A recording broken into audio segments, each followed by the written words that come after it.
Assalamualaikum warahmatullahi wabarakatuh. Selamat pagi, selamat siang, dan selamat malam bagi yang menonton video ini. Selamat datang di pembelajaran IPS. Hari ini kita membahas materi mengenai modul 2. Di modul 2 ini setara dengan SMP ataupun MTS.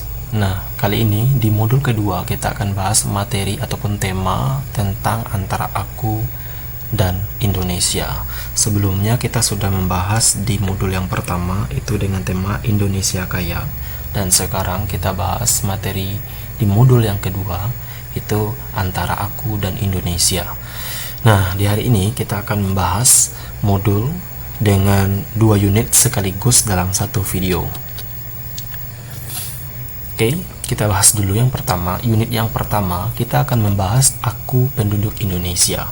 Dan unit yang kedua itu interaksi antar ruang, ya. Seorang kembali untuk unit kedua itu adalah interaksi antar ruang, ya. Nah, kajian yang akan dibahas di unit yang pertama itu adalah jumlah penduduk, persebaran penduduk, komposisi penduduk, pertumbuhan penduduk, unsur dinamika penduduk, dan migrasi penduduk. Sedangkan untuk pembahasan di unit kedua itu terjadinya interaksi keruangan, kaitan alam dan iklim dengan kehidupan penduduk. Untuk itu kita lanjut ke materi yang pada unit pertama. Nah, untuk unit yang pertama, aku penduduk Indonesia. Tujuan yang diharapkan setelah belajar di modul ini, yang pertama, kita mengetahui bahwa dinamika penduduk Indonesia, lalu meningkatkan rasa toleransi terhadap sesama akibat dampak dinamika kependudukan. Yang ketiga, dapat mengetahui interaksi antar ruang yang ada di Indonesia. Yang keempat, dapat mengimplementasikan pengetahuan interaksi antar ruang dengan kehidupan sehari-hari. Nah, hari ini kita akan bahas tentang jumlah penduduk. Nah, kalau kita bahas jumlah penduduk pada suatu negara itu selalu mengalami perubahan yang disebabkan oleh faktor kelahiran. Salah satunya, ya, ada faktor kematian, dan ada migrasi ataupun perpindahan penduduk. Nah, perubahan keadaan penduduk tersebut dinamakan dinamika penduduk. Dinamika atau perubahan penduduk itu cenderung kepada pertumbuhan. Pertumbuhan penduduk ialah perkembangan jumlah penduduk suatu daerah atau negara. Nah, jadi jumlah penduduk suatu negara dapat diketahui melalui pencatatan penduduk seperti sensus penduduk, survei penduduk, dan registrasi penduduk. Sensus penduduk di Indonesia dilaksanakan oleh Badan Pusat Statistik atau BPS, dan waktu pelaksanaan sensus di Indonesia diadakan sekali 10 tahun. Nah, bisa kita lihat sudah ada tertera pada jumlah penduduk ini. Indonesia memiliki jumlah penduduk yang sangat besar berdasarkan data kependudukan dunia pada tahun 2015, ya. Jumlah penduduk Indonesia menempati urutan keempat di dunia. Jumlah penduduk yang besar ibarat pisau bermata dua. Di satu sisi bisa menjadi keuntungan bagi Indonesia dan jumlah penduduk usia produktif yang melimpah.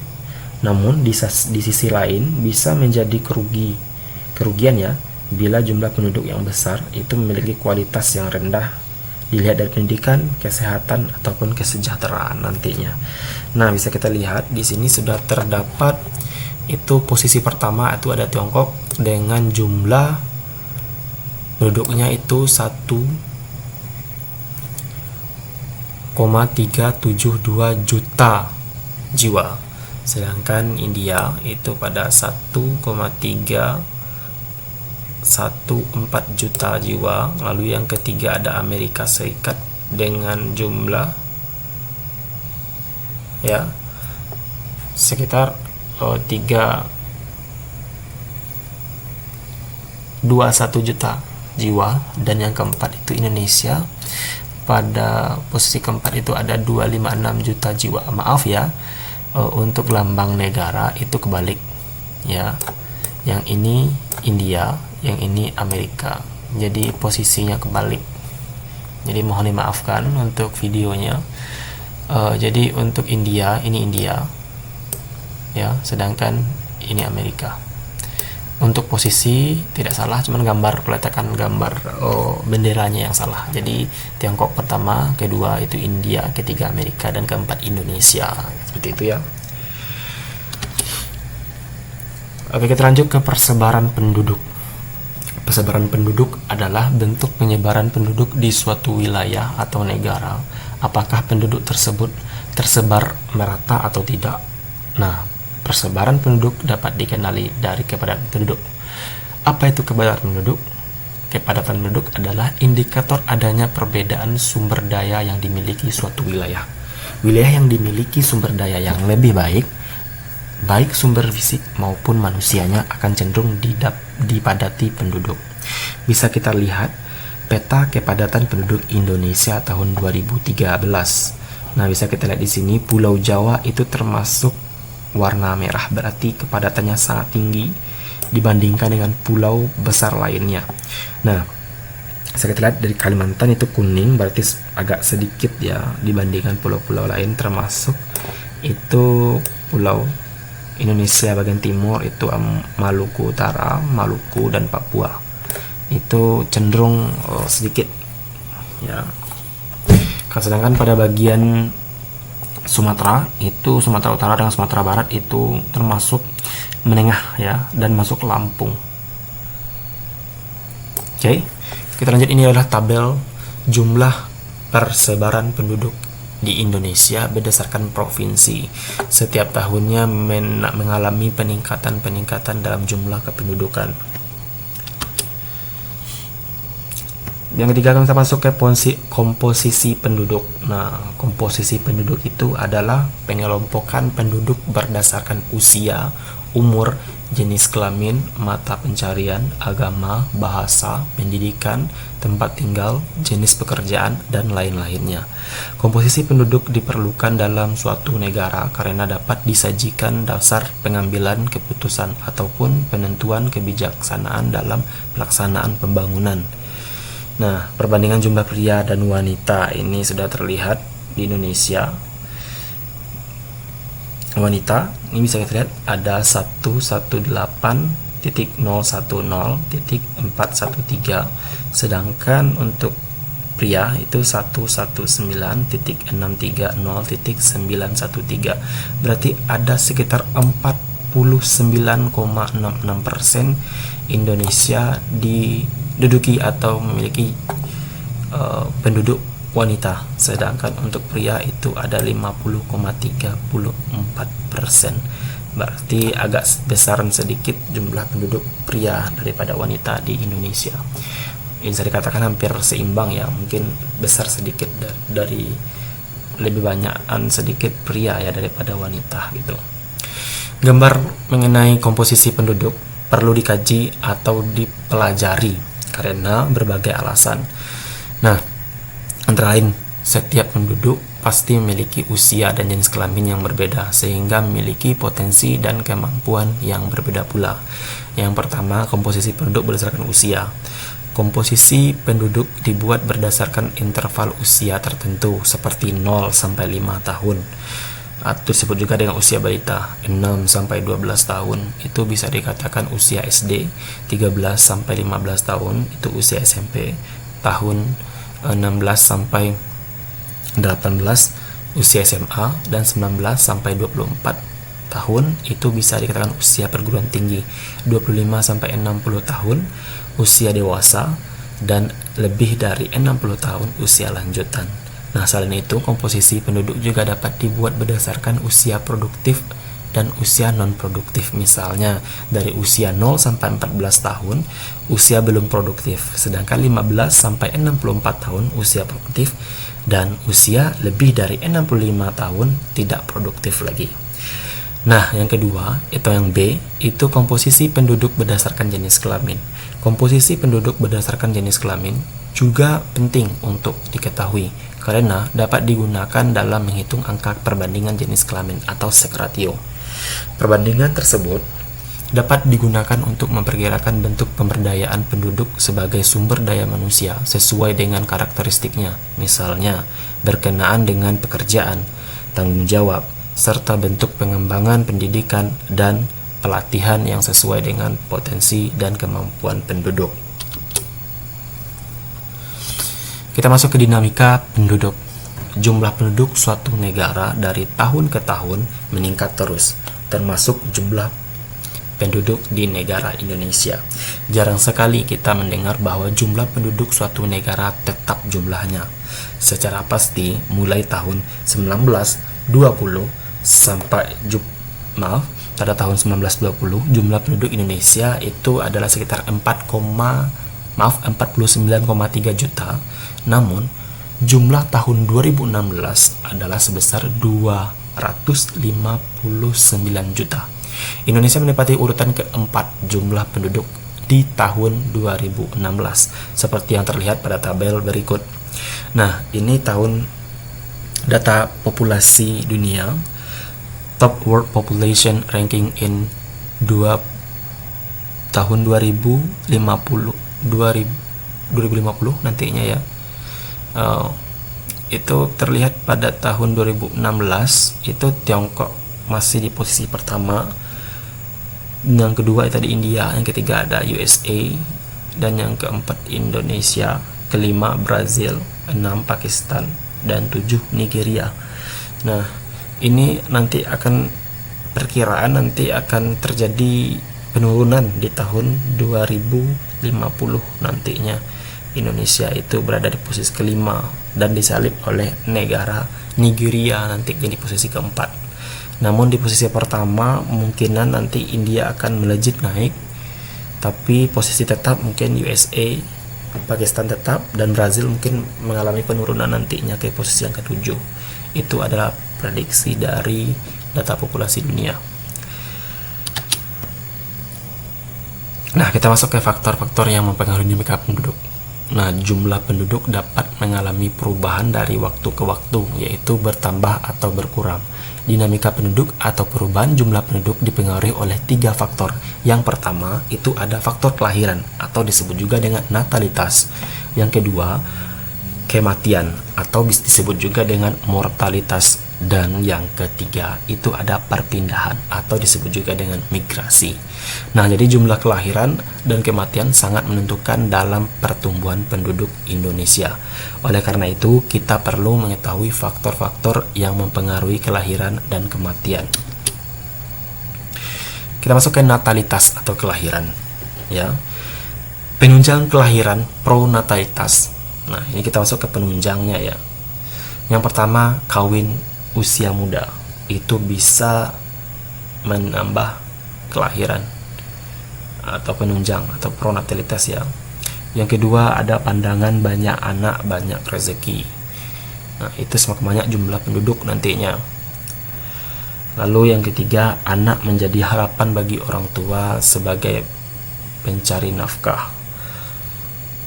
Yang keempat, ada anak merupakan penentu status sosial. Contoh kalau seperti anak merupakan penentu status sosial ada di beberapa provinsi, salah satunya di provinsi Indonesia.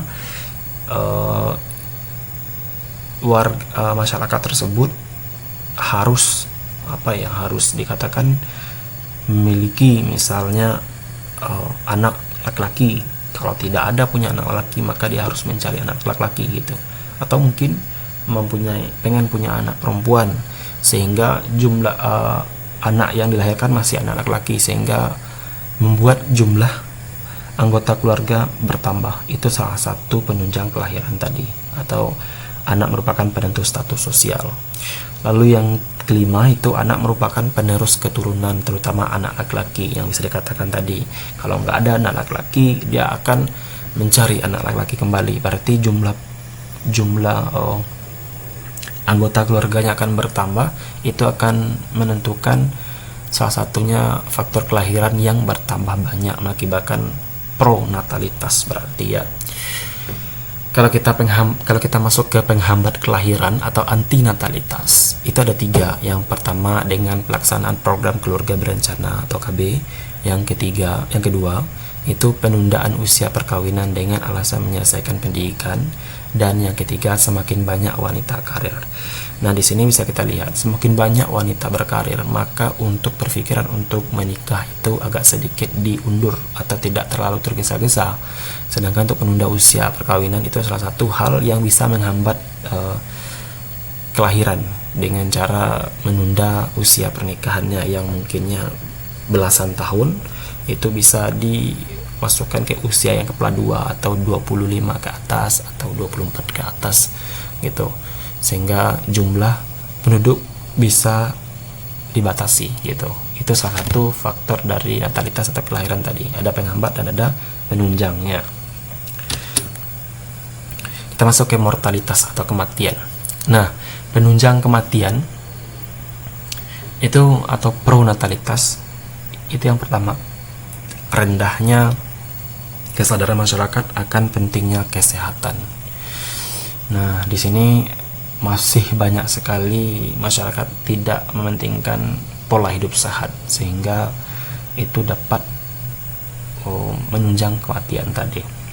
Lalu yang kedua, ada fasilitas kesehatan yang belum memadai. Mungkin salah satunya termasuk ke dalam sarana prasarana yang tidak lengkap di daerahnya, sehingga fasilitas kesehatan belum dapat memadai dan belum bisa diatasi nantinya.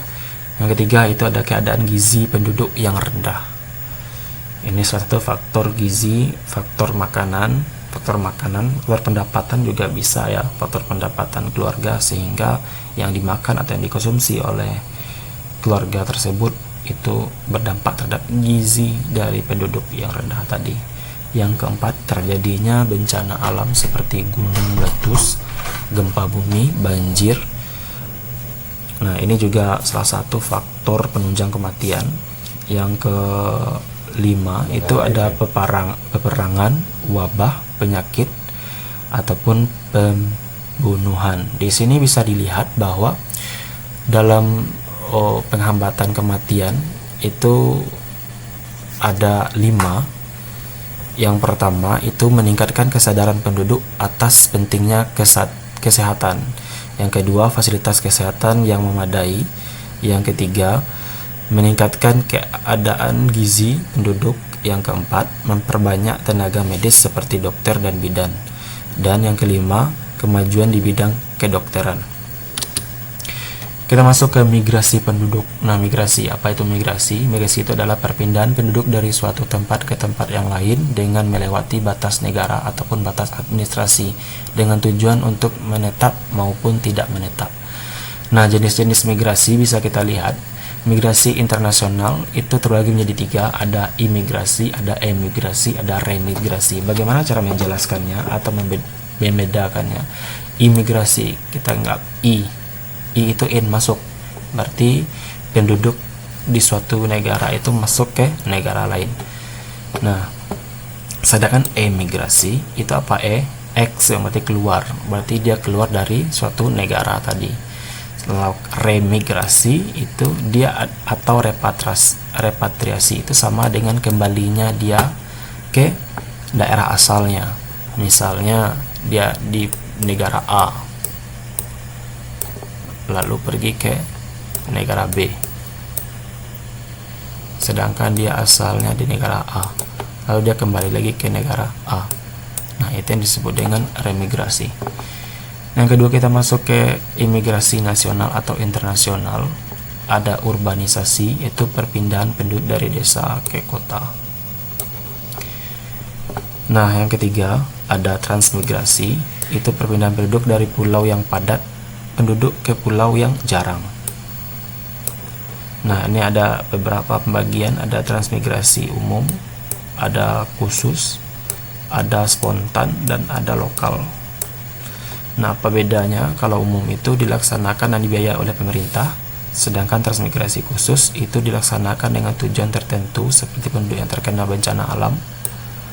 Kalau spontan itu lebih kepada seseorang atas kemauannya atau biayanya sendiri. Sedangkan transmigrasi lokal itu suatu daerah atau transmigrasi suatu daerah ke daerah yang lain dalam provinsi atau pulau yang sama.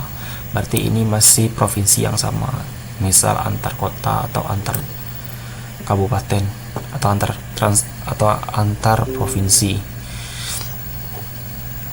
Oke, kita lanjut ke ruralisasi. Ruralisasi itu adalah perpindahan penduduk dari kota ke desa dengan tujuan menetap. Ruralisasi merupakan kebalikan dari urbanisasi. Ingat itu ya. Kita masuk ke faktor penyebab terjadinya migrasi.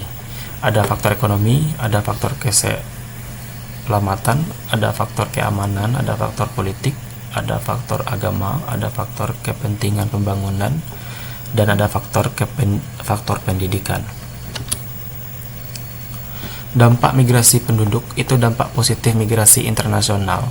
Yang pertama itu dampak positif migrasi dapat membantu memenuhi kekurangan tenaga ahli, adanya penanaman modal asing yang dapat mempercepat pembangunan, lalu adanya pengenalan ilmu dan teknologi dapat mempercepat alih teknologi. Yang keempat itu dapat menambah rasa solidaritas terantar bangsa. Sedangkan dampak positif emigrasi ini yang E ya, sedangkan yang ini imigrasi. Ingat beda emigrasi dengan imigrasi. Nah, kalau dampak positif emigrasi dapat menambah devisa bagi negara, terutama dari penukaran mata uang asing.